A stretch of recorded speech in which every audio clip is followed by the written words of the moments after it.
The webinar is a co-sponsored by DOSI and IUCN, and we have a group of amazing panelists for you today.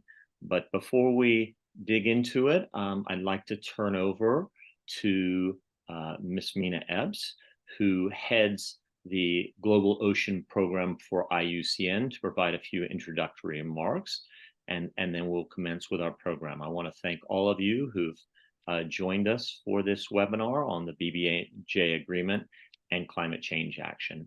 Mina, the floor is yours. Thank you very much, Fuad. Thank you very much. And a warm welcome to all distinguished participants to this webinar, the BBNJ Agreement and Climate Action.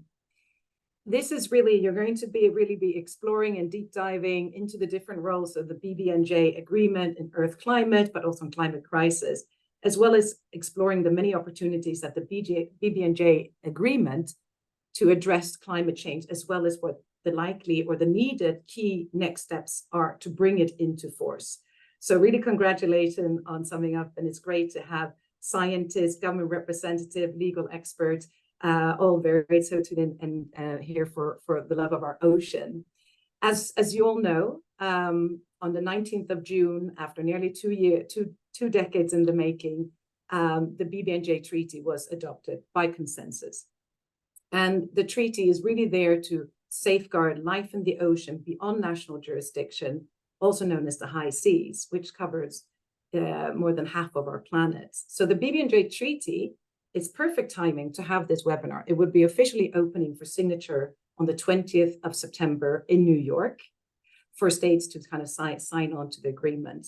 It makes it possible, if you can bring this into force, you can also deliver on multiple of the Sustainable Development Goal, and including the Target 3 and the Kunming Global Biodiversity Framework's Kunming and Montreal framework, to protect at least 30% of our ocean.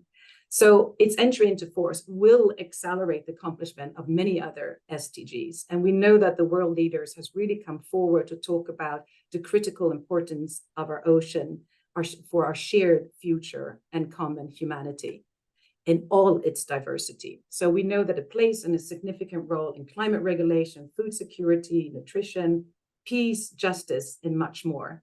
So the UN member state and civil society, we're all working together to urge at least 60 countries to sign and ratify the treaty as soon as possible, so it can enter into force, and then we can expedite action to create marine protected areas, introduce environmental impact assessment for human activities in the high seas, ensure fair and equitable sharing of benefits from marine genetic resources, but also to build capacity of countries to implement the agreement.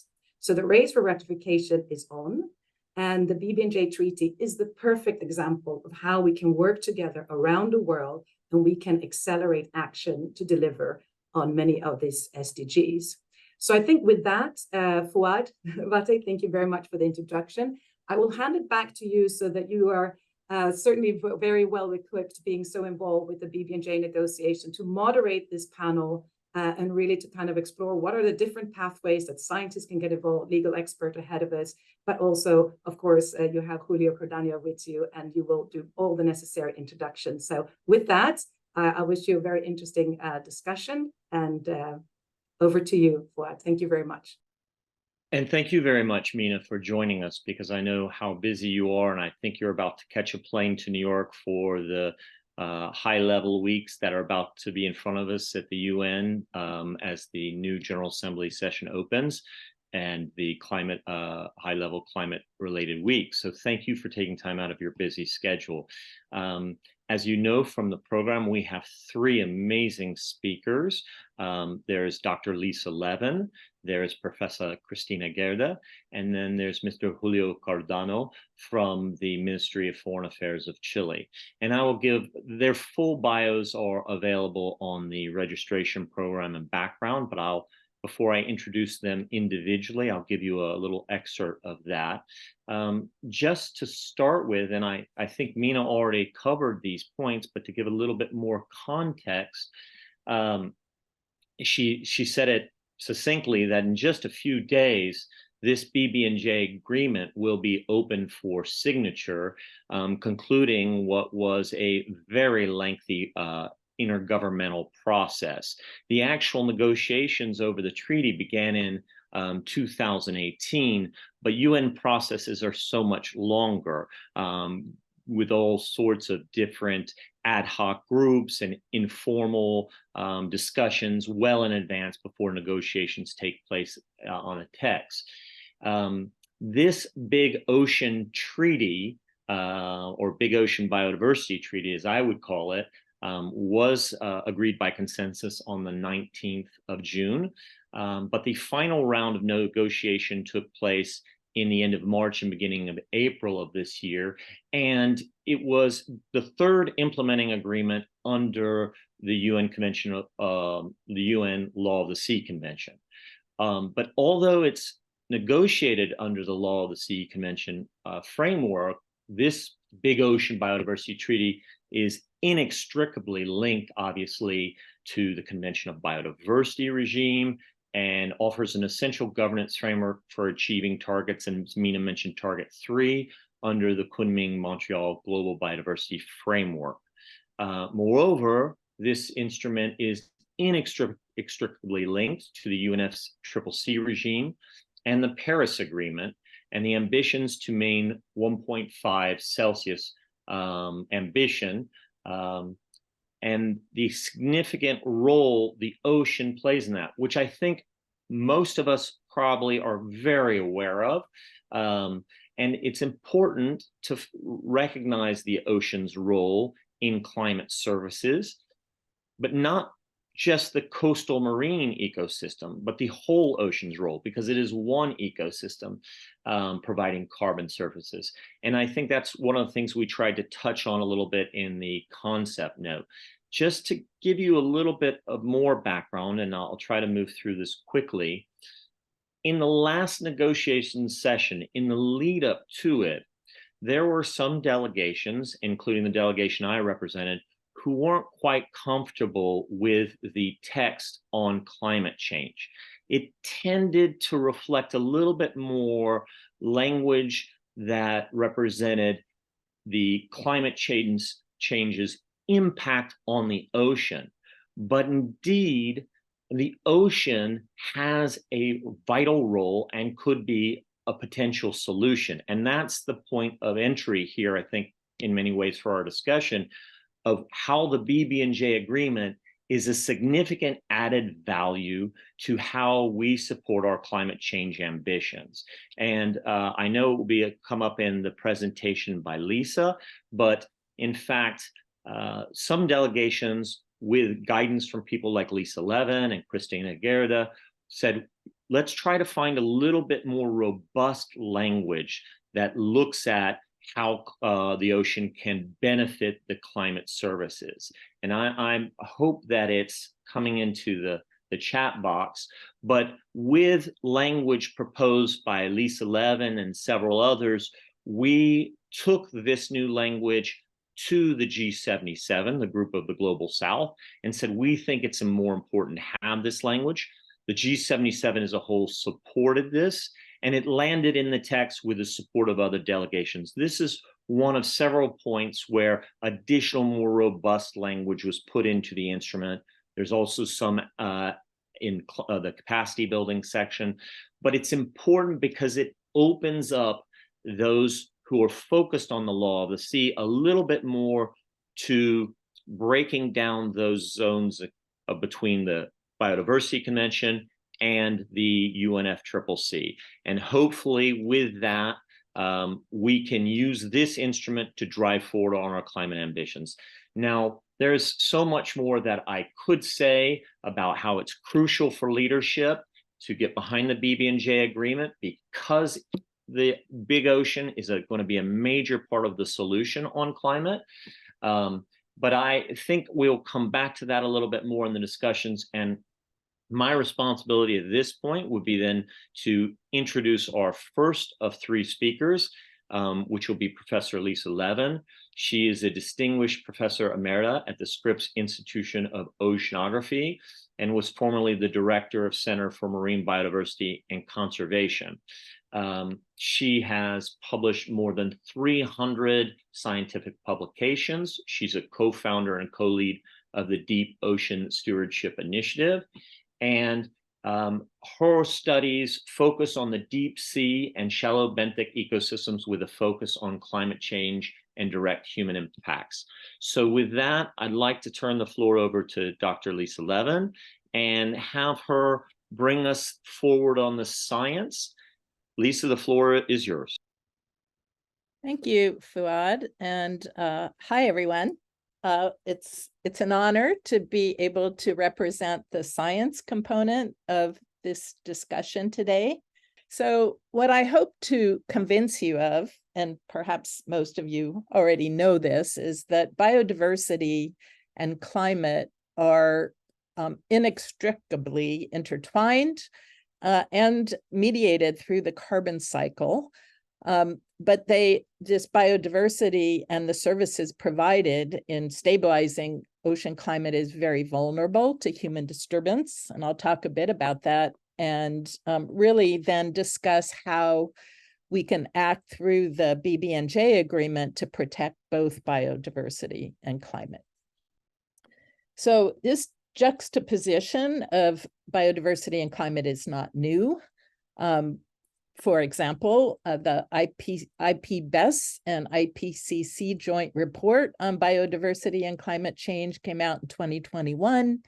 It tells us that climate change impacts and biodiversity loss are two of the most important challenges and risks for human societies. It also states that limiting global warming to ensure a habitable climate and protecting biodiversity are mutually supporting goals, and their achievement is essential for sustainably and equitably providing benefits to people. I think most people on this webinar are familiar with the fact that previous policies have largely tackled the problems of climate change and biodiversity loss independently. But this report concludes that policies that simultaneously address synergies between mitigating biodiversity loss and climate change, while also considering their societal impacts, offer opportunity to maximize co-benefits and help meet development aspirations for all. And while none of these statements were directed towards the high seas specifically, I think that most people will agree that they are totally relevant to our discussion today. So Fuad already made the point that I would like to emphasize is that general principles and approaches for the BBNJ text, Article 7, already points out the importance of climate. The agreement will be an approach that builds ecosystem resilience, including to adverse effects of climate change and ocean acidification, and also maintains and restores ecosystem integrity, including the carbon cycling services that underpin the role of the ocean and climate. And it is this last point that I'd like to begin with in talking about the science. The ocean has been responsible for the capture and storage of more than half of the carbon dioxide produced by the burning of fossil fuels. And it's done this really with three different processes. They are called pumps because they move carbon dioxide from the atmosphere to the deep ocean. The first of these is the physical pump, where the ocean without biology absorbs carbon dioxide into surface waters, and then it's moved into the deep ocean through thermohaline circulation. The second pump is called the carbonate pump, and this is the activity of many, many tiny planktonic organisms that precipitate calcium carbonate in their shells, like the coccolithophores and foraminifera you see depicted here. And these then sink by gravity down to the bottom of the ocean and sequester carbon. And the third process is the biological pump that's depicted over on the right, and probably the most famous of the three pumps. And this operates through the activity of phytoplankton, which remove carbon from seawater, which comes originally from the atmosphere, and fixes it into organic matter. And this organic matter can aggregate and sink to the bottom of the ocean, where it can be sequestered for hundreds of years, or it can be eaten by other organisms and then deposited as fecal pellets, or it can move through the food webs and the animal life. And we've come to recognize that animal life is a critical part of the carbon cycle, marine animal life, and there are many, many different ways that animals contribute to the carbon cycle. So I've depicted some of them here. We have animals that migrate vertically every day, 400 to 1,000 meters water depth, and they feed at the surface and carry carbon down with them into the deep sea. These are mesopelagic fishes and crustaceans that do this, but we also have whales and squid and other animals that migrate up and down every day as well. We have carbon moved into the deep ocean through the food web of small animals being eaten by bigger animals, which move into deeper water. We have animals storing massive amounts of carbon in their own tissues. A whale holds a huge amount of carbon, and sometimes this falls to the deep sea floor. We call these organic falls or whale falls. We have algae falling to the deep sea floor as well. So it's not really just animals. We have fish pooping out calcium carbonate onto the deep sea floor, and we have massive movements, horizontal as well as vertical, of carbon, all carried out by animals. And I've actually come to realize that we also have seabirds being important in this cycle.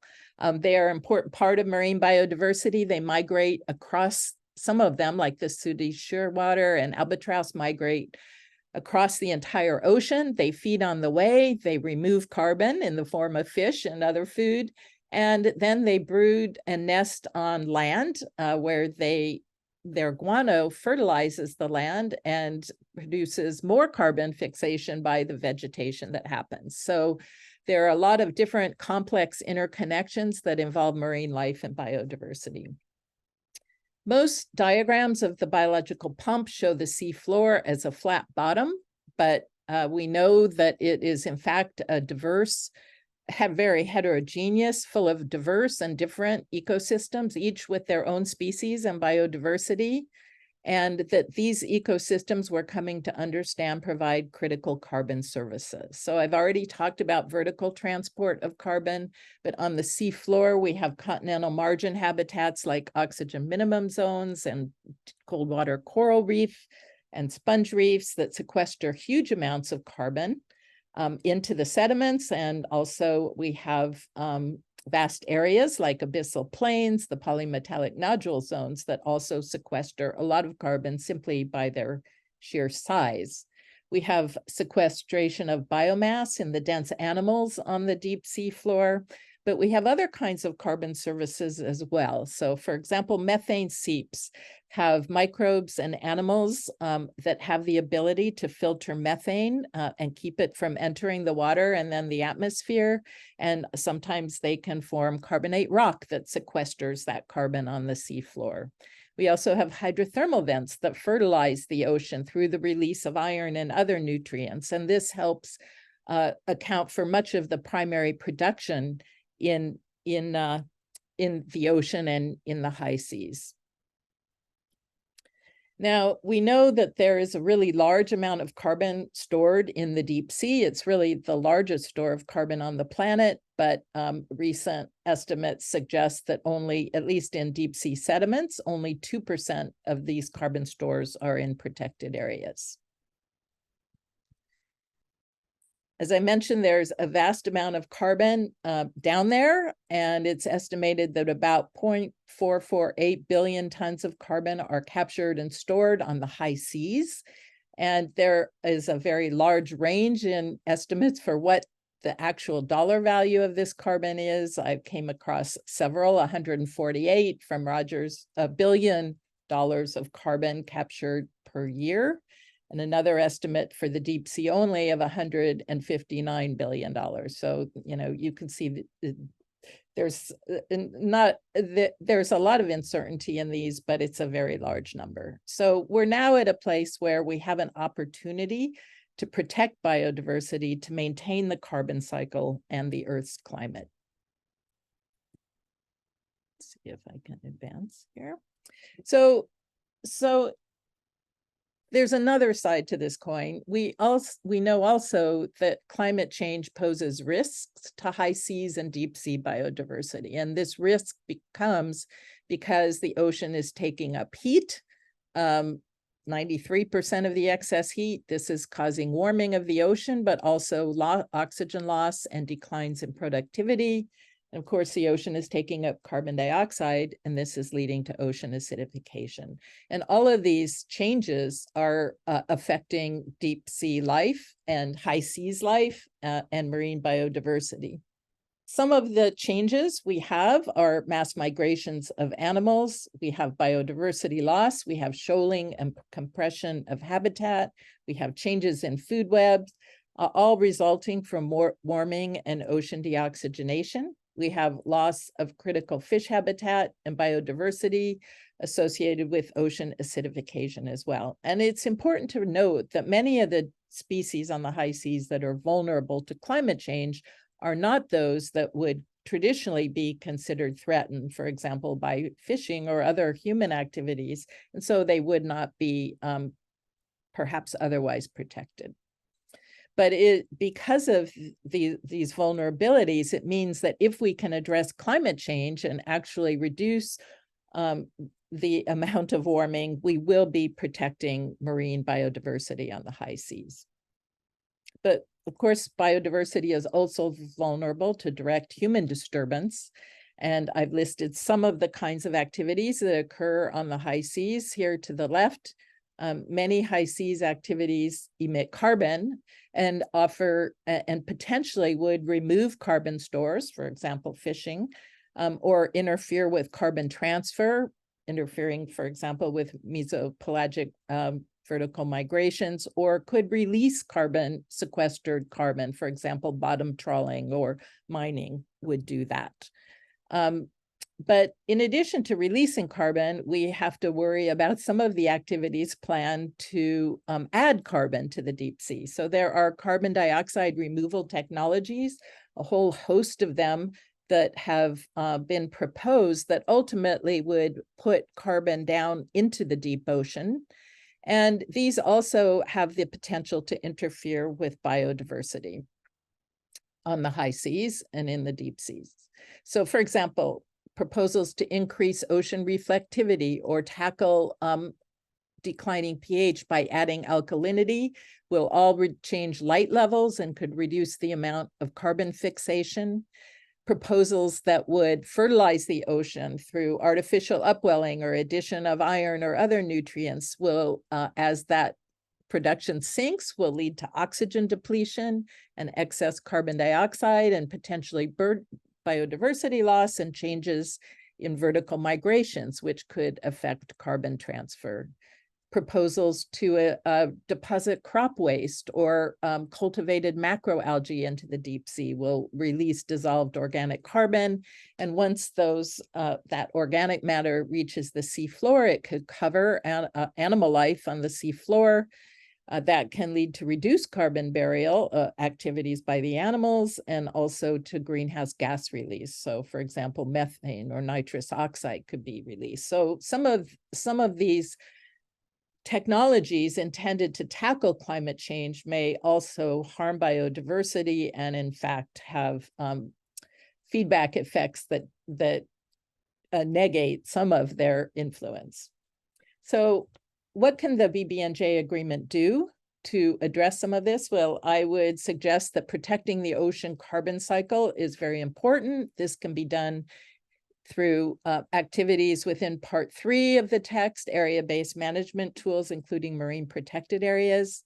We can consider adding climate criteria to protect areas that are critical for productivity, carbon transfer, storage, burial, and sequestration. We can protect areas from activities that remove or release large amounts of carbon. We can protect areas that are vulnerable to climate change, deoxygenation, and acidification, and provide habitat corridors for animals that almost certainly are going to need to migrate to cope with climate change in the high seas and deep seas. And we can create climate refugia. We have a lot of modeling tools that allow us to project climate change and habitat suitability to do this. We can protect, and we need to protect biodiversity from the sea surface to the sea floor, from microbes to whales, to confer resilience to climate change. Now, some of the approaches, actually, I'd like to introduce one approach which involves mapping carbon and other kinds of human disturbance on top of each other. It hasn't been done totally for the high seas with the design of protected areas, although there's some start to this. But an example in the UK coastal waters suggests that you can look at all of these different influences and come up with priority areas for closures that will conserve carbon stores. There are other tools I mentioned, modeling tools that combine climate projections and habitat suitability models, and researchers have been able to identify areas where pressures combine, including climate pressures, that suggest prioritization for protection. We can also use the environmental impact assessment tools, part 4, to build climate impacts into strategic environmental assessments. I know Kristina is going to talk more about this. We can require estimation of greenhouse gas footprints and the requirement of measures to reduce these. We can assess climate intervention technology impacts and risks, incorporate monitoring to detect climate-induced change alongside the activity change. We can evaluate synergistic effects of climate change stressors with other direct human disturbances, in a cumulative mode. And all of these efforts would allow adaptive management in what we know is a dynamic environment due to climate change. I think a second important action would be to empower global engagement and a capacity to address biodiversity and climate together.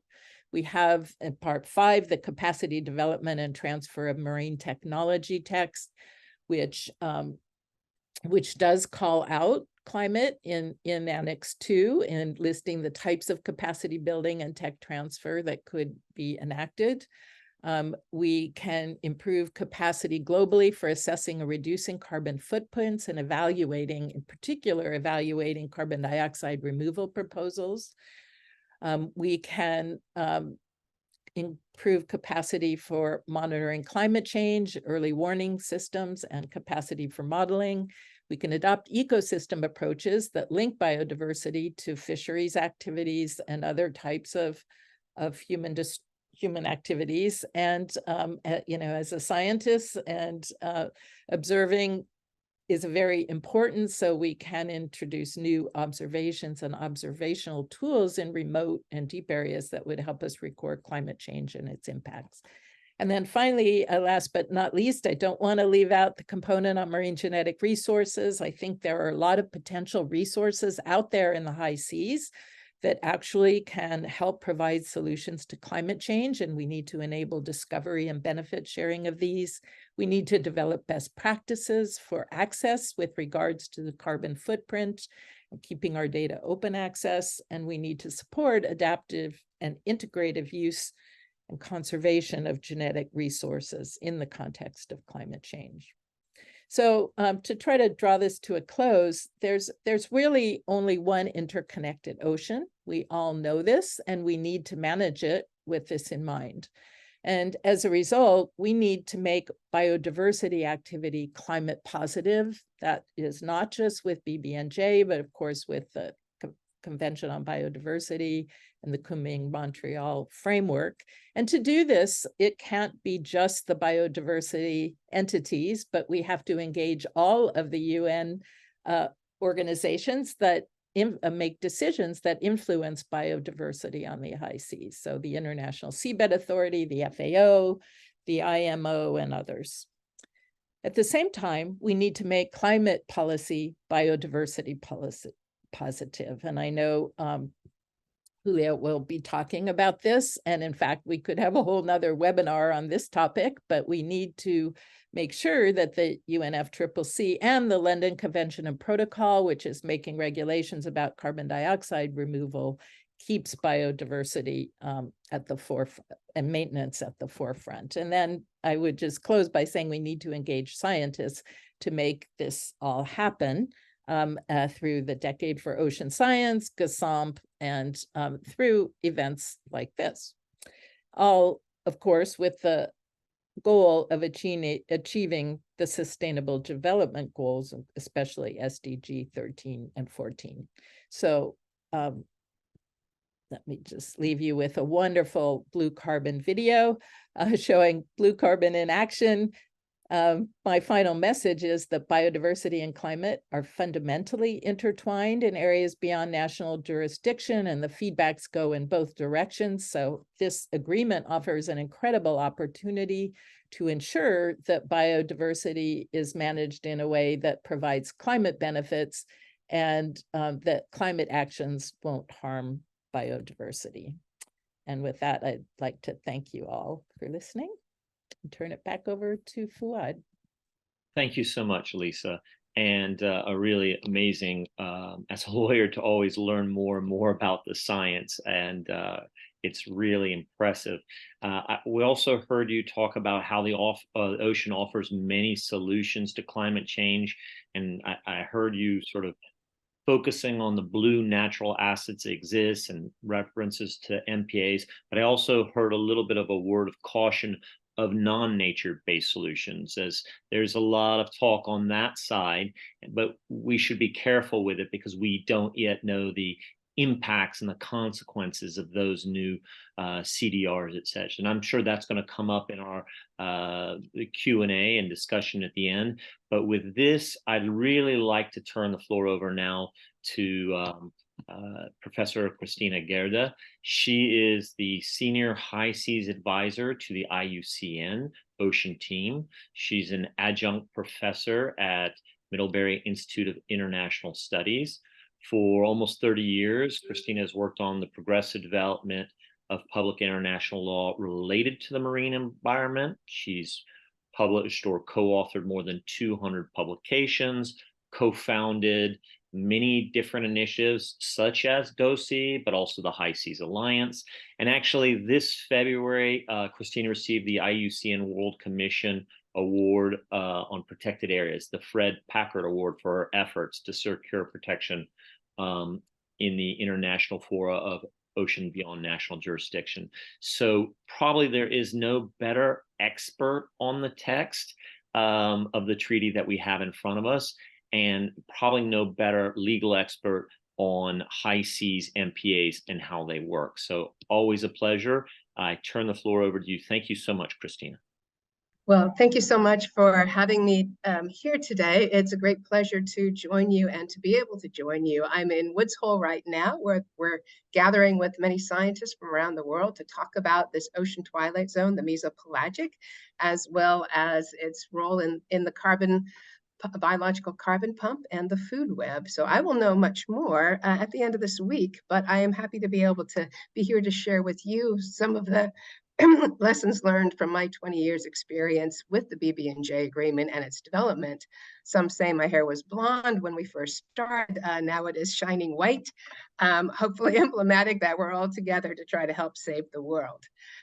Please allow me to share my screen where I've developed a presentation. So I thought this picture of a comb jelly would help to display that, trying to share some insights into the belly of the beast and how the treaty will actually operate in practice. As Lisa has said, the ocean is subject to stresses from climate change, but also from a myriad of other stressors that have developed over the past century. that from overexploitation and habitat destruction, as well as new and emerging activities that may cause harm to biodiversity, such as seabed mining, invasive species from ballast water transfer, open ocean. So there is a complex interweaving of all these threats and climate change that require our full attention if we're going to safeguard and maintain and restore ocean health and resilience. That's and why is this important? As Mina noted, that was the high seas is nearly half the planet, 64% of the ocean. It's this area in bright blue. As Lisa has described, it is full of features as diverse as the waters closer to shore. Because its average depth is 3,800 meters, that's the ocean also provides the greatest habitat for life on our planet, fully 90%. We, as coastal creatures, tend to traverse the ocean. We look at it as an avenue for communication, transport, and commerce. But in many ways, it is the lifeblood and the circulatory system for our planet. But very less than, much less than 1% is fully protected to date. So why is the treaty important? And I would just sort of like to explore a bit why its role as a platform for global cooperation to build climate resilience is going to be fundamental in the years to come. And I'll do this, and then I will elaborate a little bit more, as Lisa has done, on the 4 core elements of the BBNJ agreement. And that is because we know that there are other important policy arena in this game. The High Seas Biodiversity Treaty is really the newest kid on the block, but because of the way it's structured, it has the opportunity to inform and evolve and update the objectives and ambition of the Paris Agreement, the Convention on Biological Diversity, the Fish Stocks Agreement, to inform discussions, elaborations on deep sea mining, as well as ocean climate engineering, as Lisa has elaborated. It's the only treaty that allows us to look from the top, the surface waters, the epipelagic, but also the seabirds and the creatures in the air interface above, and all the way down to the deepest trenches, fully 11,000 meters deep. We need something that allows a joined up vision of the ocean. And of course, the UN Convention on the Law of the Sea sits at the heart of all of this. It provides the constitution for the ocean, the framework governing all the activities, and of course, also needs to evolve to meet changing conditions.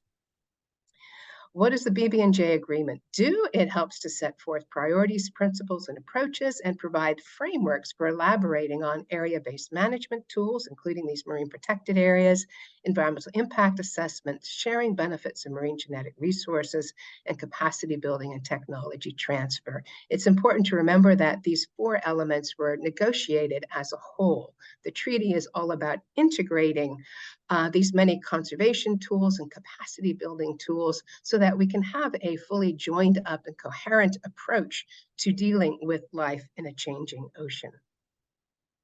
That's first in terms of aligning priorities amongst the preambular paragraphs that really set the tone for how the treaty is going to be interpreted in years to come, including by the International Tribunal for the Law of the Sea that's currently trying to assess states' obligations under the Law of the Sea Convention for addressing climate change from pollution and protection of the marine environment, is recognizing the need to address climate change impacts on the marine ecosystem, such as ocean deoxygenation, as well as ocean acidification. I can't see my whole slide here, including plastic pollution and unsustainable use. So it talks about coherence, cooperation, stemming biodiversity loss and degradation, looking at ecosystems, and global systemic threats.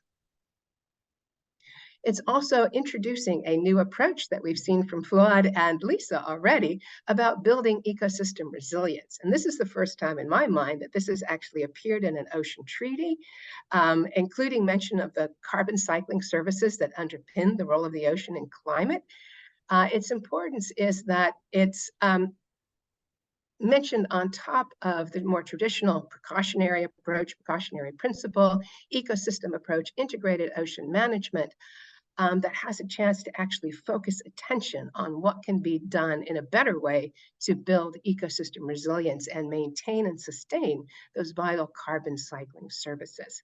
And of course, all of this is underpinned by requirements to use best available science and scientific information, as well as the knowledge, traditional knowledge from indigenous peoples and local communities.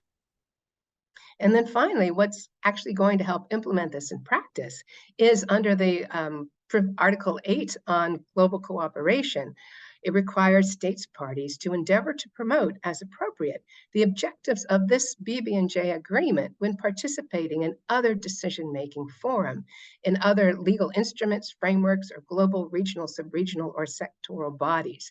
And since that's such a mouthful, you'll see why we call it other relevant IFBs for short. So excuse me if I actually use that term as we're progressing forward. But remember, this is a core obligation, even though it's endeavored to promote.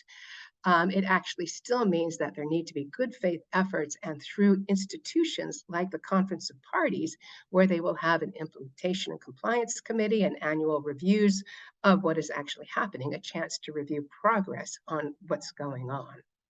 And these sorts of principles, priorities, and approaches help to align objectives, policy processes, and decision-making when it comes to achieving the 4 key pillars of the BBNJ agreement, including this on area-based management tools, including marine protected areas. For as we've heard from Lisa, MPAs and other types of tools are really vital to help mitigate and adapt to climate change by promoting intact and complex ecosystems with high diversity and abundance of species. My colleagues in the World Commission on Protected Areas like to say, the greater the level of protection, the greater the level of benefits that you actually get, both in terms of biodiversity protection as well as climate services. Colleagues Callum Roberts and others have put together this complicated chart on the many benefits of marine protected areas with relation to climate change. And just to note that MPAs, by generally reducing the pressure on populations of fish, help to promote genetic diversity, which is fundamental for ensuring the genetic fitness of species to adapt and evolve in changing conditions, including climate change. And then over to the right, that MPAs can provide stepping stones for dispersal of larvae, as well as landing zones for climate migrants. For as we've heard from Lisa, species are seeking out cooler waters. They're going polewards or they're going deeper. We need to be able to anticipate where they're going to be going, as well as areas that are most at risk from climate change itself. That's how the treaty does this, is by setting forth an objective of a system of area-based management tools with ecologically representative and well-connected marine protected areas. It's more than just an isolated individual site that will operate as an island, but it needs to be providing these larval dispersal landing zones, as well as the connectivity corridors for highly migratory species, and recognize the connectivity of currents, as well as other oceanographic features. It has as an explicit objectives to strengthen resilience to climate stressors. This is, of course, in addition to protecting, maintaining biodiversity, as well as ensuring food security and other purposes. And I think what really makes this treaty different from the others is that it ensures broad consultation throughout the processes for area-based management tools, as we'll see also for environmental impact assessments, because it's really important, because the high seas and the deep seabed area belong to us all. It's a shared global heritage, if you will, that it's important to make sure that all people with an interest, all stakeholders have a say.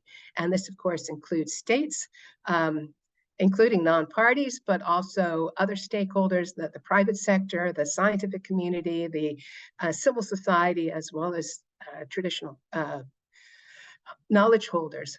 But it's everybody has a stake. So we have a chance to share our views, as well as to submit information, which will be vital because we need to know more about the ocean, and people have access to different pockets of knowledge.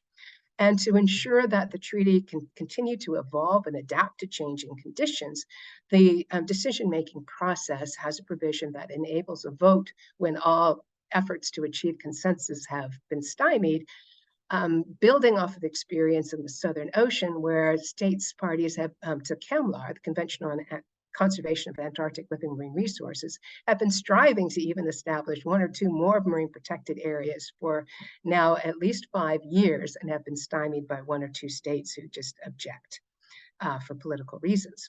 So this is an important provision. Environmental assessments that we heard from Lisa include both impact assessments of specific activities, as well as strategic environmental assessments of areas or regions. And this is a vital opportunity to include cumulative impact analysis, including ocean climate impacts and their interaction with other ongoing and predicted stressors. And through the sharing of scientific information and the consultation procedures, it can really help to improve evidence-based and inclusive decision-making. How does the treaty do that? Well, it requires screening of proposed activities when effects may cause more than a minor or transitory impact, but also when impacts or effects are unknown or poorly understood, which I would submit is likely the case with new technologies as well as anything to do with the deep ocean and probably large areas of the open ocean. When the screening shows that an activity may cause significant and harmful changes or substantial pollution, there's a requirement for the full-scale environmental impact assessment. This impact assessment is done with full public notification and consultation, including proactive consultation with states who, basically small island states that are bordering an exclusive economic zone. The treaty establishes a scientific and technical body to review environmental impact assessments, to provide specific comments and share their expertise. And while the treaty, especially important for states that don't have the specific scientific capacity to explore the full ramifications of a new activity, so while the treaty leaves decision-making ultimately to the states' parties, the ability of states parties to actually take a decision to go forward is constrained, at least in theory, by an obligation to ensure that they take all reasonable actions to ensure that an activity can be conducted consistent with the prevention of significant adverse impacts. This is really huge. I mean, it may require more science to decide what really means prevention of significant adverse impacts. We've been working on that in the context of deep seabed mining, but it actually shows that if we understand thresholds and limits, we can start to set some criteria and safeguards or safety rails for ensuring that activities are truly 100% sustainable. And of course, there are provisions for ongoing monitoring, assessment, review, and reporting by the state party, but also the ability to review these reports through a clearinghouse mechanism and by the Conference of Parties itself. Strategic environmental assessments, I think, are a really exciting tool because it enables a much broader brush approach to what is going on in a particular area or region. Parties are to consider strategic environmental assessments for new plans or programs, which will these types of SEAs are becoming more frequently applied in national practice for activities like offshore wind farms.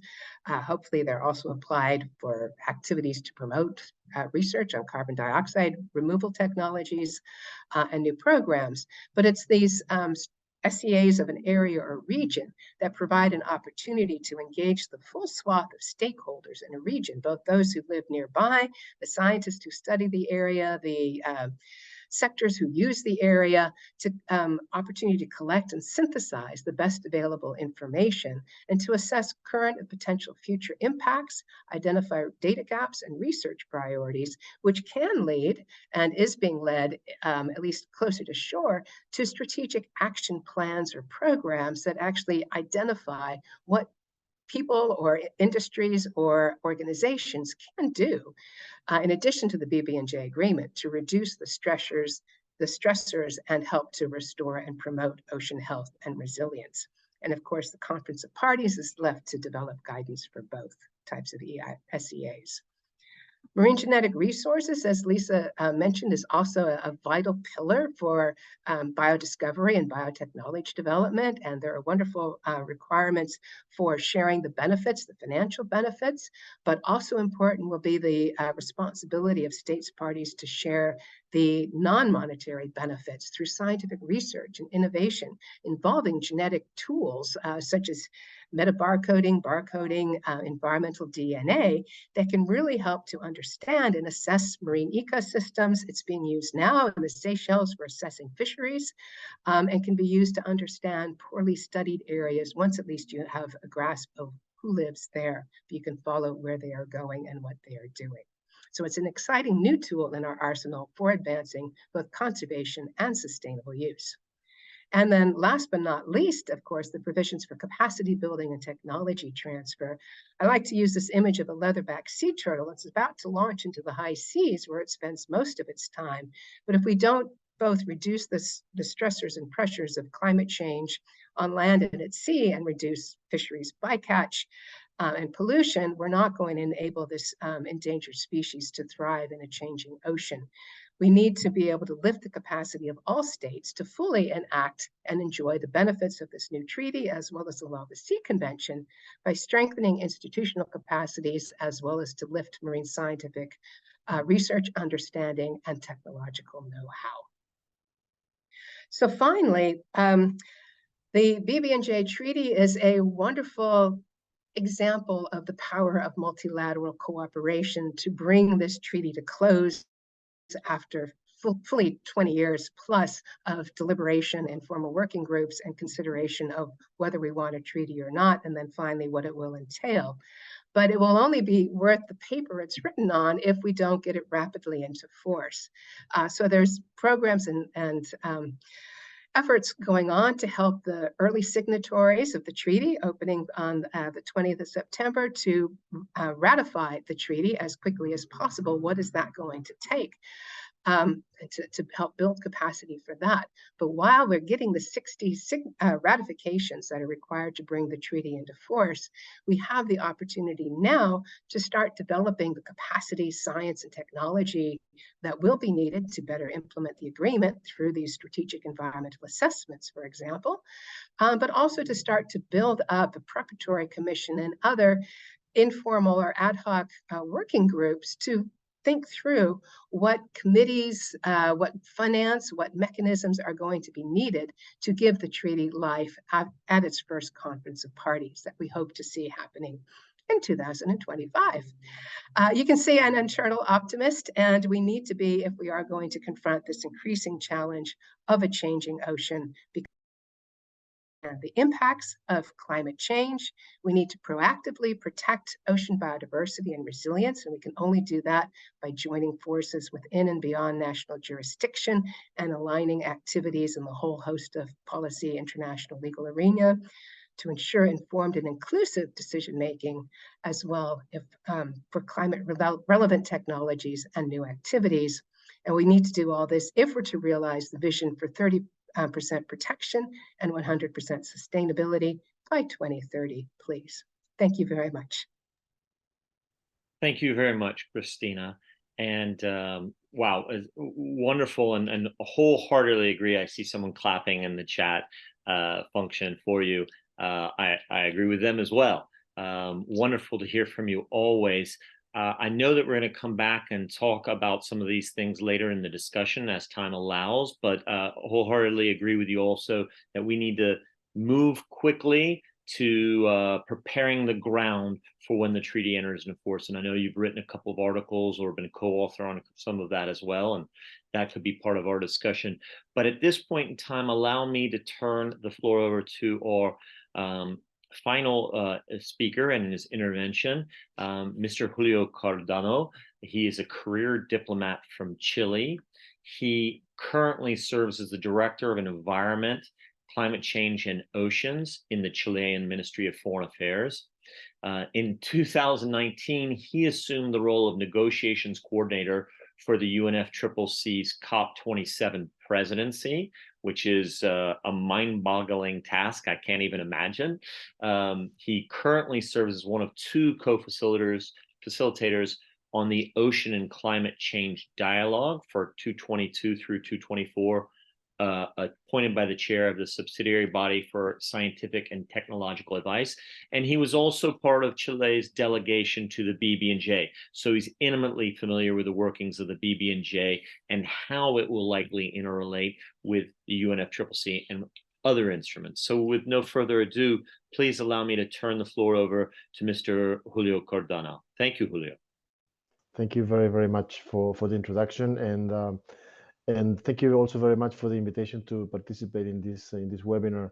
And it's great to speak after the presentation made by Kristina and Lisa. I think they really outline many of the things that I also wanted to do, so it made my life much easier. But I will also like to add maybe the perspective of somebody that is being a country representative, not so much in the science side of things, but much more concerned and interested in the development of the multilateral process and the intergovernmental discussion. So let me just, maybe I can bring that perspective as well to this discussion. And of course, we need to start, as the previous speakers already said, that there's a strong relation between the high seas and climate change. And I guess from a point of view of somebody that works for a government, there's these two sort of dimensions of this connection. That is both the ocean as a source of climate solution, but also as a space where there are important climate effects and adverse effects, right? So there is a concern that we need to protect the ocean, but at the same time, sort of use the ocean as a source of solutions for climate processes. And that is also connected, of course, to the obligation of every government to protect the natural capital that it is implicit in the biodiversity and also in the livelihoods that of many communities that depend on the ocean. So for that, the BBNJ provides already, and this has already been mentioned, provides with some specific recommendations and text in order to include the climate change in its own implementation. There is a mention of climate change in the preamble, which Fuad, you already have alluded to, but it's also a specific references in the most operational part of the text that include in principles and approaches, and also in the objectives of the area-based management tools, including MPAs, that makes a reference to the importance of climate change in the context of the function of the ABMTs to protect, preserve, and restore, and maintain biological diversity in ecosystems. So I think there is a very clear hook for the implementation of climate change in the context of BBNJ. And looking at from the point of view of the main convention of the United Nations on climate change, which is the United Nations Framework Convention on Climate Change, or UNFCCC, there is also a hook to make this connection between the UNFCCC and BBNJ, as in Article 4, that is under the term commitment, the UNFCCC says that all parties, taking account, of course, the principle of common but differentiated responsibilities, shall promote sustainable management and promote and cooperate in the conservation and enhancement as appropriate of sinks and reservoir of all greenhouse gases, including biomass, forests, and oceans. So there is this recognition that the ocean is a major sink, and at the same time that we need to conserve and enhance as appropriate that function. But at the same time, the UNFCCC Convention does not have jurisdiction over the high seas, and I think this is an important element to bear in mind. When parties to the convention present their climate plans, of course they will say what they're going to do within their national jurisdictions. So having this hook to make sure that those national policies are consistent with the initiatives that we can develop in the high seas, that can create a very interesting exchange of information and consistency in the work that both the UNFCCC and the BBNJ can do together. And this is also reflected in the Paris Agreement. The Paris Agreement, it is a legally binding instrument under the UNFCCC, under the convention, and in the preamble also recognizes the importance of the conservation and enhancement, sort of bringing the language from the convention of sinks and reservoirs of the greenhouse gases referred to in the convention. So it refers tacitly to to the ocean.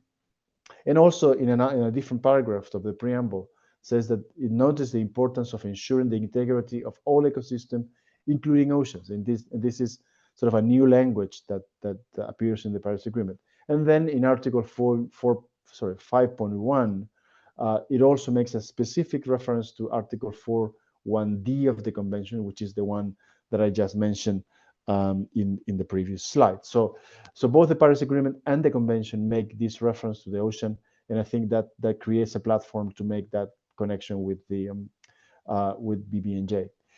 And at the same time, as we are implementing the Paris Agreement, there has been a clear expression of interest from many parties to have a further understanding of how to include the ocean as a component of the NDCs.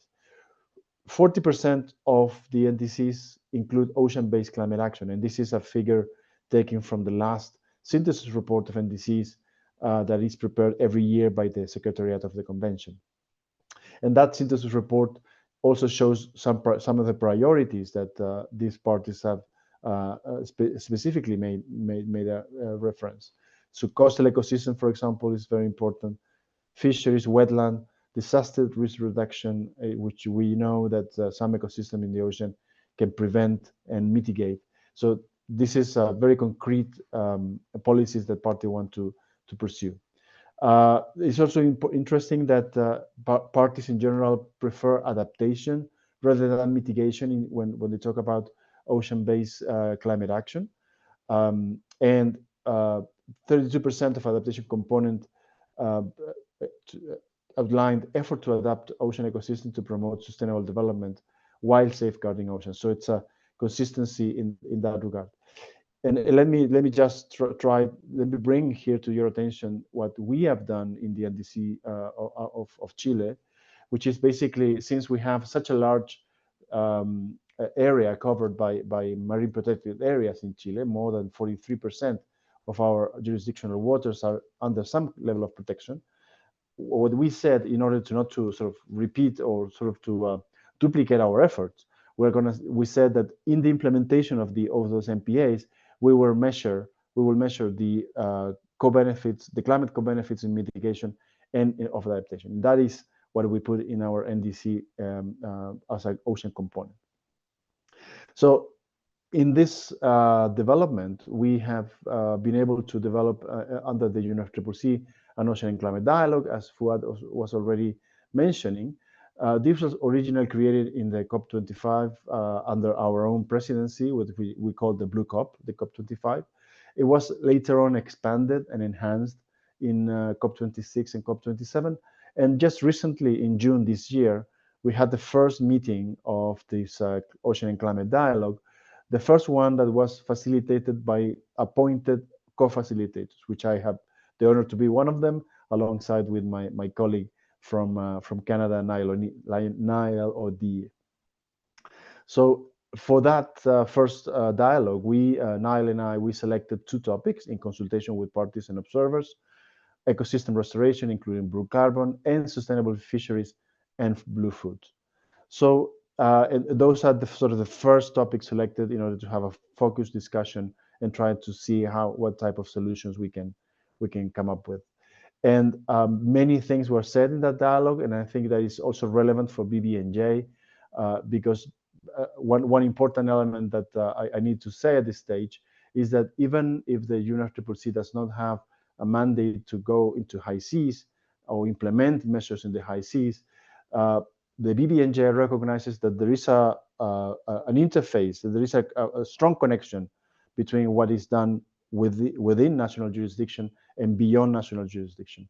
So that connection is already recognized in the text, and therefore what is done in the NDCs, for example, for climate change in the ocean, needs to be also consistent with decisions or MPAs that can be created under the BBNJ process in the high seas.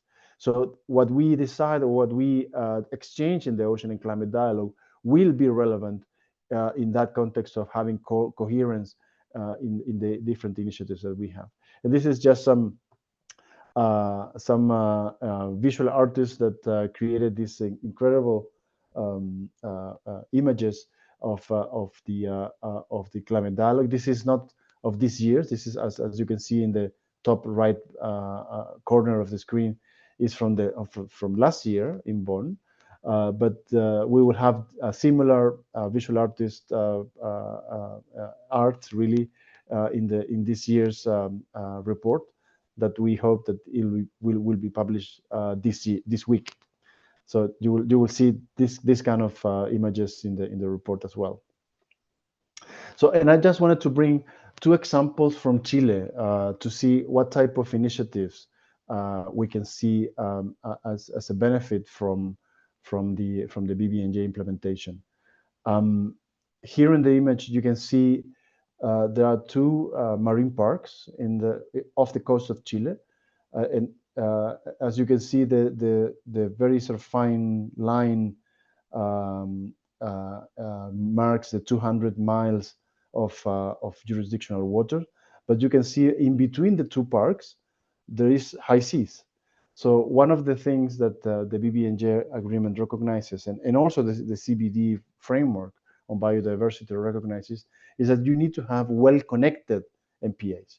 So and both of these marine parks are managed by local communities and indigenous peoples of those islands.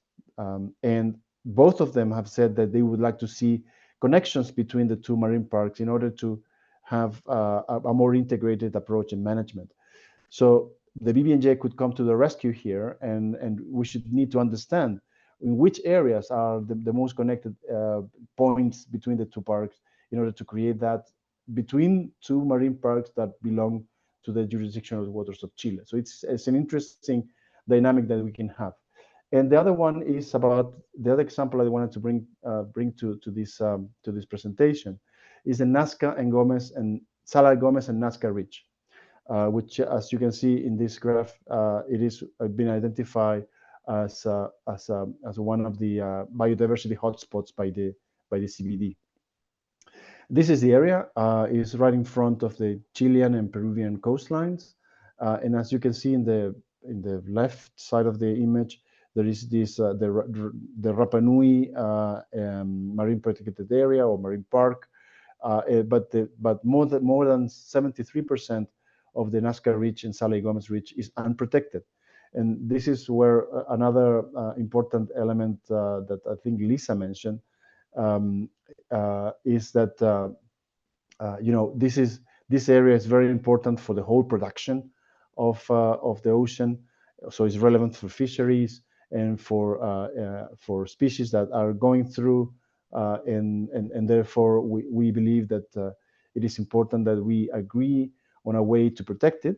And this is something that we have been discussing in the context of the South Pacific Fisheries Management Organization, the SPRIFMO, but the SPRIFMO doesn't have the ability to create marine protected areas. So what we think it's you can have sort of a stepwise approach where you create some level of protection in the SPRIFMO, and then you take it up to a different level of protection in BBNJ.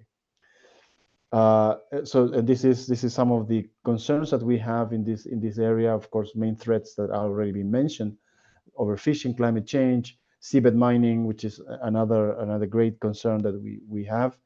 Some of the species that you can find in that area, in the ridge. But and this is my final slide.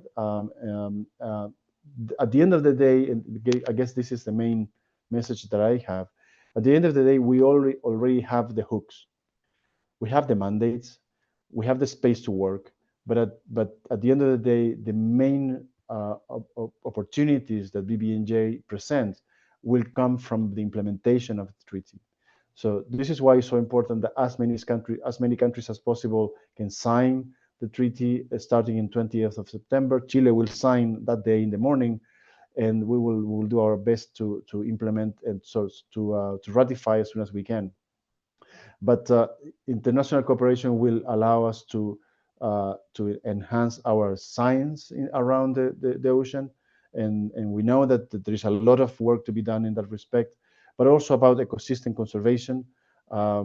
methodologies in order to do that, good practices that we can share, and of course, achieving 30 by 30.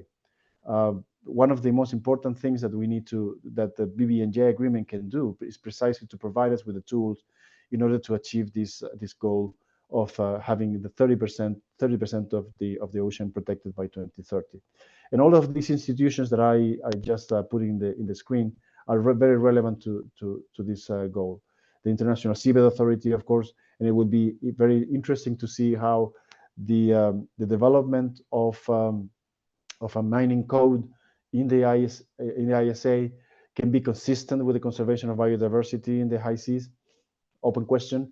The Antarctic Treaty System needs to be, conserved and respected in the mandates that it has. But at the same time, there is a lot of overlapping in terms of functions, and a lot of opportunities to cooperate. And the same goes for the IMO. But the most important thing probably is that we need to start doing it as soon as we can.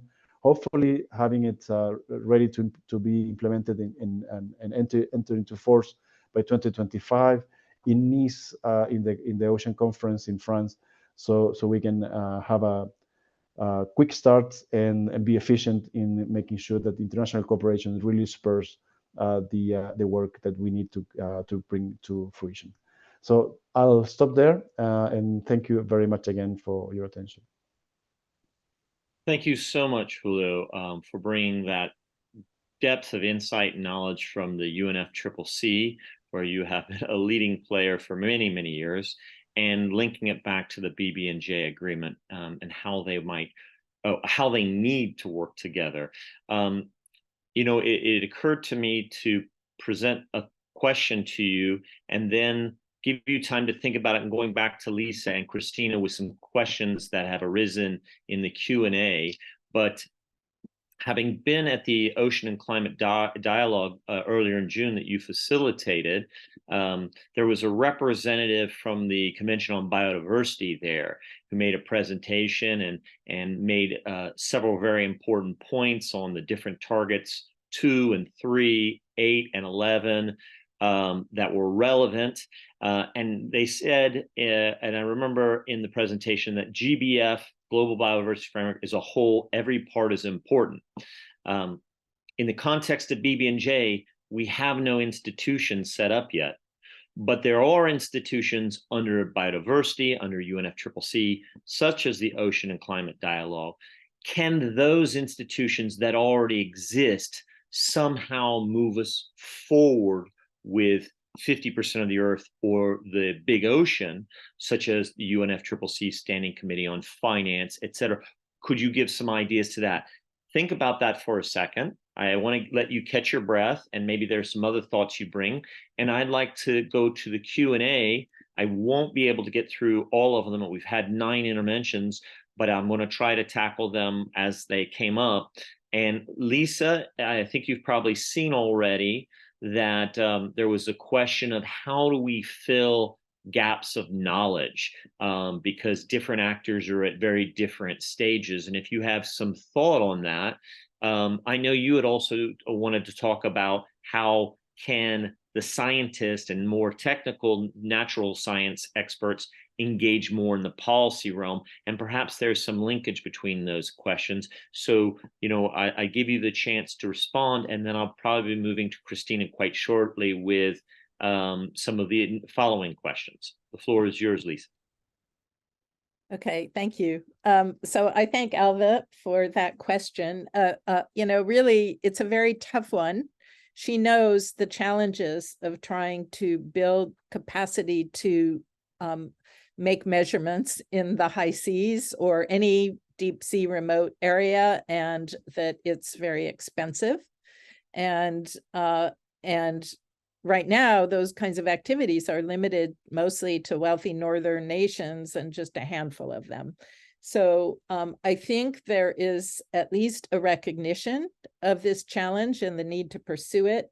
And the approaches that are being taken involve really focusing on early career development and trying to improve access to facilities and cruises and knowledge and data.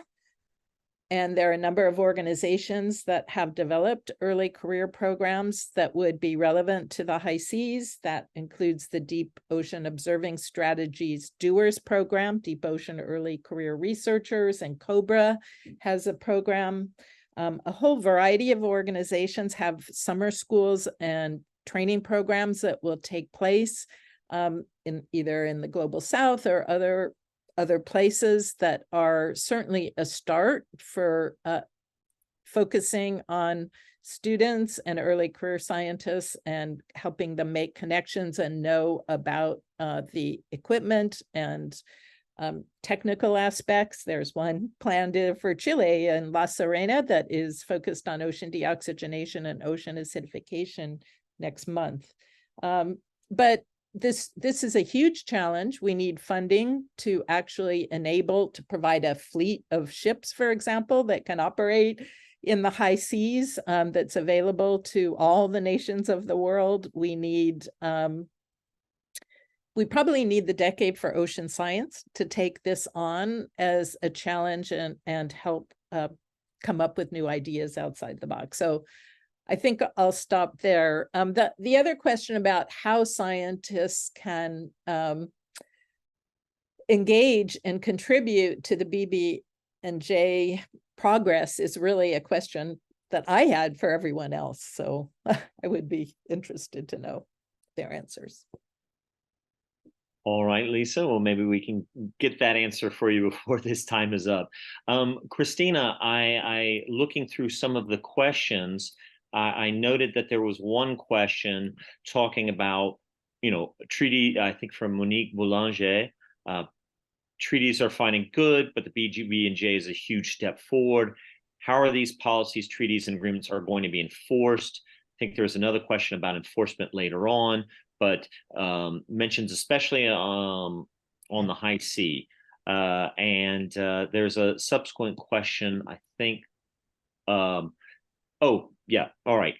There's also a question, and I'll defer to you how you might want to answer about that mentions the MPAs and ABMTs. How will they be established and agreed upon by the parties going forward? Thinking about the 30 by 30 target and how can the BBNJ agreement help us? So I turn the floor over to you. Thank you, Kristina. Okay, a very quick attempt to answer some of these questions. First, to address Lisa and Elfa's question, of course, that's part of the reason why we established the Deep-Ocean Stewardship Initiative, to find a way to engage deep ocean experts, policy, law, and science in international processes. We have a BBNJ working group that's explicitly focused on the treaty and now hopefully on implementation. IUCN also has various working groups, expert commissions that can find ways to get involved through the World Commission on Protected Areas, Committee on Environmental Law. Please look up the web pages for those, because we would love to get greater engagement from the wider community in these exciting adventures. With respect to enforcement in international law and policy is not always the name of the game. It comes down to naming and shaming, the ability to create a transparent ocean. And that's why technologies like Global Fishing Watch has provided, that Skylight and others are engaged in, how to provide real-time information to states so you can track what a vessel is doing, where it's been, and where it is going, and utilize the powers of port states to actually take the measures needed to then contact the flag state to make sure that there is follow-up to any infractions. So we need full transparency of activities in the ocean. We need the willingness and capacity of port states to be able to take enforcement measures should those be necessary, but we also need the commitment of the international community to follow up with the transparency and accountability mechanisms that we have in the BBNJ agreement for implementation and compliance review, annual conference of parties, as well as the clearinghouse mechanism to exchange information about transgressors, frequent transgressors. Where do we need to join forces? It's a question of maritime security that all states have an interest in. With respect to how to speed up, well, High Seas Alliance and IUCN are already looking at some priority areas for potential high seas MPAs, from the Sargasso Sea to Thermal Dome. High Seas Alliance has 10 areas as well. We can accelerate progress by building the science case now, by reaching out to the stakeholders, conducting those strategic environmental assessments that I'd love to see going forward, without waiting for the treaty to actually come into force, so that you are prepared once the treaty enters into force with a full slate of candidate sites for countries to consider. But all this does require some intense preparation and consultation from the get-go. With respect to other effective conservation measures, I would see them as a subtype of area-based management tools, and that they would go through the same process and procedures of consultation, proposal submission, and review, and finding some effective way to implement them on the water. I think that answers some of the questions, so we can leave time to Julio to answer his profound question too. Thanks. Thank you, Kristina. Julio, I promised to turn the floor over to you very quickly. I just saw one question from Frank Muller, who asked about, can you outline what organizations would have jurisdiction to implement recommendations, and how can any implementation plans have teeth and funding? I mean, a lot of this is to be deliberated still ahead of us. I mean, so for instance, the instrument provides that there will be an interim secretariat set up by that'll be DOALIS, the Division on the Law of the Sea in the UN's legal office. But many delegations, and I'm saying this in my personal capacity, they have already been thinking through of perhaps we can move forward by having a preparatory committee that is established under UN General Assembly resolution. There's precedence for that in UNCLOS that led to the setup of the ISA, and we've seen it in other multilateral environmental agreement regimes. It would be so helpful for signatory states who becomes part of such a preparatory committee to start helping, working with the interim secretariat and other institutions of working through many aspects of the instrument that need to be elaborated so we can hit the ground running when it does enter into force and do have the first conference of the party. Please forgive me, Julio, for intervening on that one, but then I wanted to give you just a little extra time. And are there institutions in other regimes that already exist, the capacity building unit and team in the CBD or such in the UNFCCC team, who could actually help us move things forward on the BBNJ, which is 50% of the Earth, and so very relevant to carbon services that impact the whole globe? Yes, absolutely, absolutely, Fuad. And you know, the implementation of the global biodiversity framework can be critical for this in this regard. And actually, if you remember, when we were in the negotiations of BBNJ, many were saying that we should wait until the CBD has a clear understanding of marine genetic resources before we implement something in BBNJ, because those need to be connected and coherent, right? And one of the things that the CBD Global Biodiversity Framework does is precisely to create a space to develop a specific policy and recommendations and guidance in order to have a correct, management of marine genetic resources and the fair distribution of benefits.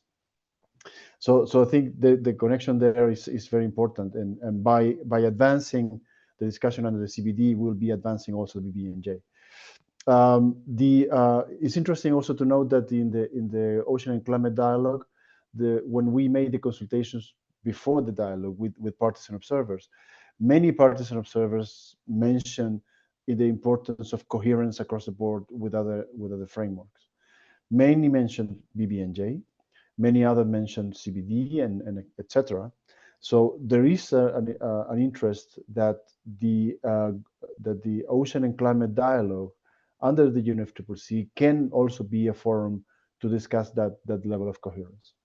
And let me go back to your original question, Fuad, about what type of steps can be taken from the UNFCCC to promote the implementation of BBNJ. And you mentioned, for example, the Standing Committee on Finance and other things. One of the things that came from COP26, I think, is a mandate to all constituted bodies to report on the ocean-related activities. And that hasn't gone through very well. Maybe there is still some lack of maybe capacities in the constituted bodies that they maybe don't make the direct connection. There's one exception, which is the technology committee that has been reporting on the ocean-related activities. But the rest of the committees, the adaptation committee, the standing committee on finance, many others, still need to report on their views on the ocean, and that is something that's a missing piece that we need to have in place. But the last thing and most important for this year, extremely relevant to your question, is that this year we will have the global stocktake. And the global stocktake in COP28 is is a moment where all parties will sit together and evaluate the implementation of the Paris Agreement. And through the conclusions of that debate, they will inform new NDCs that must be presented by 2025. And as you know, new NDCs need to be more ambitious and be as ambitious as every party can be. So having the ocean in the GST is an extremely important step that we need to have in order to make sure that the second round of NDCs include the ocean in the level of implementation of climate policies.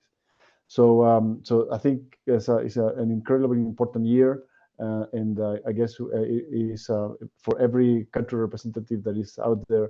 I think it's also my call to make sure that your delegation requests that the ocean is included in the GST. Thank you very much, Julio, for mentioning the GST, and I think we're all looking forward to that. I'm also looking forward to the report from the Ocean Climate Dialogue, which you said will be out, I think, later in this week, which I think will be very important to see. There are so many questions, and we've actually reached the time. I don't know that we can go much further. I have to ask Lisa Levin and DOSI, who are running the technology, if we can extend just a little bit. And while I do want to note that there is an event similar coming up in the following week, and I'm going to put it in the chat, which has to do the ocean as a solution to climate change, which is the World Resource Institute and the High Level Ocean Panel. So I'm putting that in the chat now. I saw one question about some of the limitations and just food for thought.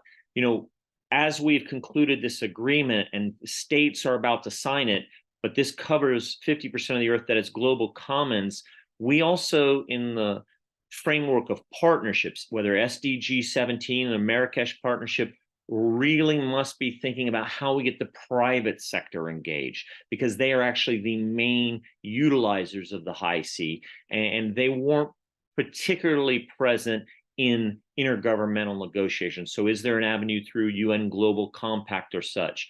Is there anything, Kristina or Julio, that you would have liked to hear a question on, or something that you saw perhaps in the questions that were posed that you feel compelled to answer? I'll plunge in and just say, as I mentioned in the beginning, I'm here for a conference on the ocean twilight zone. Its fundamental importance in the biological pump, the carbon pump, as well as part of the food web. We really need countries and academics to sort of study this more seriously, and to be able to utilize the BBNJ agreement to ensure that proposals for carbon sequestration activities or albedo modification can in fact be subjected to the EIA provisions of the BBNJ agreement. In theory, if the treaty is not yet enforced, but use this as an example of best practice in terms of good science, good consultation, good inclusive responsibility, and making sure that decisions are made only in the conditions where you can show it won't cause significant adverse impacts. This goes for climate technologies as well as for new activities such as deep seabed mining or for deep sea mesopelagic fisheries. So I think it's really important to give the treaty the chance to come into provisional effect, at least, and to start applying the provisions in principle, if not well before the treaty comes into force. Thanks. Thank you very much, Kristina. Julio, any thoughts that you'd like to add? I mean, given the questions. Yeah, maybe I think it's already in the list of questions in the chat box. But I just wanted to say that there is an interesting process, concerning process in the International Seabed Authority that cannot be minimized in any way. As you know, there's been a potential for the authorization of exploitation of seabed mining in the high seas, and that can be extremely concerning, especially in the absence of regulations. And there's been a discussion, a very strange discussion in Kingston about this, and some delegations open to the idea that that authorization could happen, could go through without regulations, because there is some sort of not very clear mandate that is coming from the implementation of Part 11 of UNCLOS. In the last meeting of the Assembly, there was a very sort of intense debate about this, and the horizon of where we can finish the mining code could be around 2025 or 2026. So it's not far in the future. And that would coincide more or less with the start of the implementation of the BBNJ. So we need to be prepared to see what type of conversations we can have with the ISA in order to make the two regimes compatible. And that will not be an easy conversation. So we need to prepare for that. We will be very political. We know that the science is on the favor of conservation, but at the same time, we know that there is still much more knowledge to be gathered in the seabed ecosystems. So I think with 2 years in advance, probably we need to start thinking about what kind of provisions we need to have in place. Thank you very much, Julio. Noting that several of the questions came back to the topic of carbon dioxide removal. And of course, in the instrument, there are provisions that assert the precautionary principle or approach. And of course, that when it comes into force, the EIA provision should be very helpful with new activities there at sea. But I thought maybe, because to give Lisa the last word on maybe carbon dioxide removal proposals and support that's out there, as you know, this urgency of the climate situation, people are looking for innovation and solutions right away. And we mentioned there might be unintended consequences. And perhaps maybe it's best for you to tell us whether nature-based solutions are probably the first wave that we need to be considering. But I don't want to lead the question to you, Lisa. Thank you. Well, it's definitely a new frontier, because none of the technologies that I mentioned in my presentation have actually been tested at scale. And that is the big issue, is to affect the climate. All of those technologies would have to be deployed massively. And right now, just like mining, there are no regulations in place, really. There's some regulation about research on iron fertilization. And it's the London Convention and Protocol that is now considering making the regulations, and they would apply to the high seas and areas beyond national jurisdiction. I think it will be really important. We're talking about cross-entity harmonization, that the BBNJ implementation work closely with the London Convention and Protocol on this. I think right now there is a massive number of startups looking at these technologies and even getting investment money on the promise of carbon credits, but we have yet to verify any of the ocean-based carbon dioxide removal technologies are effective or would be effective at scale and achieve any kind of climate stabilization. That doesn't mean we shouldn't be looking at whether it could happen, because we definitely need to solve the climate problem. But there is also concern that these technologies remove attention from the emissions reductions that are desperately needed on this planet. And so I think it's one of many arenas that is moving rapidly, and we will just have to wait and see. But we're in a case where the governance and the science lags far behind the industry interest. Thank you very much, Lisa, for that final word on that. With this, my responsibility as moderator is to really want to once again first thank our speakers whose expertise on this has really brought us all forward. I've learned a lot today and I appreciate it greatly. Thank you, Lisa. Thank you, Kristina. Thank you, Julio. Thank you to Mina Epps, who joined from the beginning. I want to especially thank all our participants and the audience who joined us today. There were excellent questions, some that we couldn't answer. Forgive us. I take that responsibility, but I will propose to both of the co-sponsors that perhaps later in the fall we might even consider a follow-up to do a little bit deeper dive, taking these questions into consideration.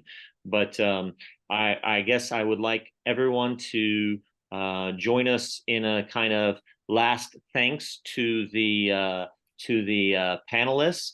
Thank you very much, and with that we're going to conclude and sign off, and appreciate everyone's efforts here today. Have a lovely day.